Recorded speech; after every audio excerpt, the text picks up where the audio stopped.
দুনিয়া ভোগ করতে আল্লাহর বান্দা হইলেই চলে, দুনিয়া ভোগ করতে হলে আল্লাহ পাঠাইলেই চলে। আল্লাহ বলে পাঠাইছিও আমি, রিজিকের ব্যবস্থাও রাখছি আমি, তুমি শুয়ে থাকলে অসুবিধা নাই, আমি তোমার রিজিক পৌঁছাবো। তাহলে আপনি এখন বলবেন তাহলে আমরা হইয়া তাই কেউ কোনো কাম কাজ না করি।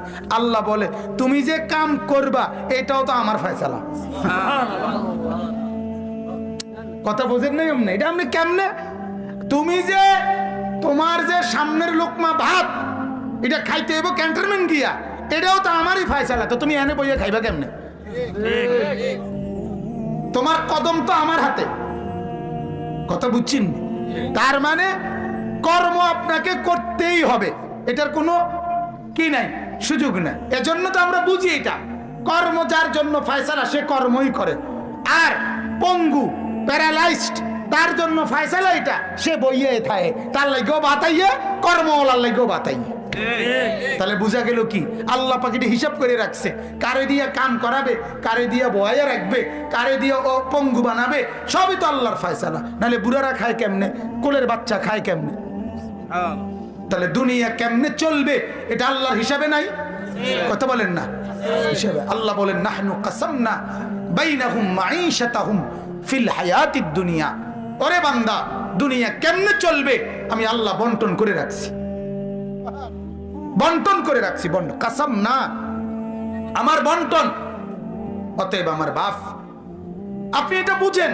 আমি এতগুলো কথা বলার উদ্দেশ্য হলো আপনারা যারা শুধু ভাবেন আল্লাহ লাগবে না, নামাজ লাগবে না, রোজা লাগবে না, হুজুরদের কথা শোনা লাগবে না, হালাল হারাম লাগবে না, আল্লাহর কসম হারামের টাকা দিয়ে আপনি যাই রোজগার করেন হালাল ভাবে, একেবারে এই কোরআন ধরে বললাম রব্বে কাবার কসম, এই কোরআনের মালিকের কসম, হালাল ভাবে তাই আপনার কাছে আসতো। নাইলে যত লোক হারাম লেনদেন করে, যত লোক হারাম রোজগার করে সবার আয় সমান হয় না। কেন হয় না?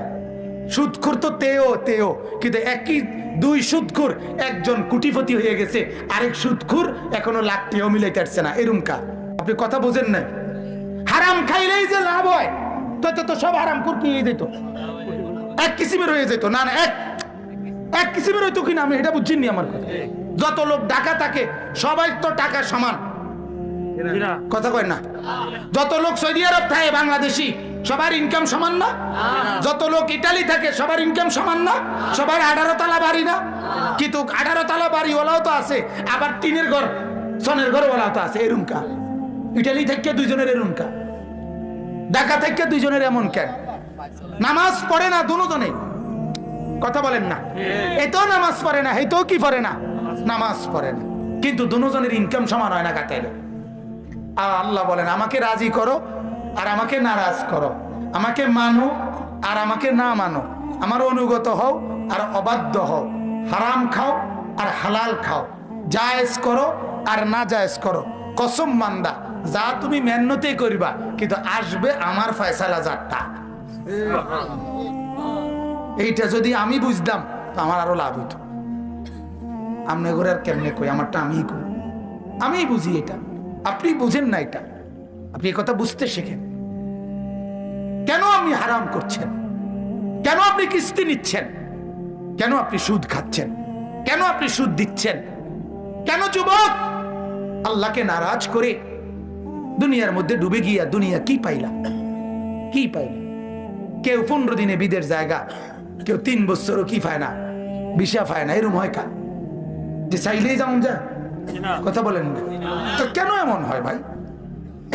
বলো ভাইয়া, বোঝো ভাইয়া, দুনিয়া আল্লাহ তাআলা একেবারে নিখুঁত ভাবে আল্লাহ কোরআনে বলছেন কুল্লুন ফি কিতাবিম মুবিন। আমি আল্লাহ তাআলা দুনিয়ার প্রতি ইঞ্চি আমি আল্লাহ আমার আমল তাকদীরের মধ্যে লিখে রাখছি। কেমনে কি হবে, রাত হবে কখন, দিন হবে কখন, ওই নদীতে জোয়ার হবে কখন, ভাটা হবে কখন, হাসবে কখন, কাঁদবে কখন, হাত উঠবে কখন, হাত নড়বে কখন, সবকিছু আমি আল্লাহ নির্ধারণ করে রাখছি, নির্ধারণ করে।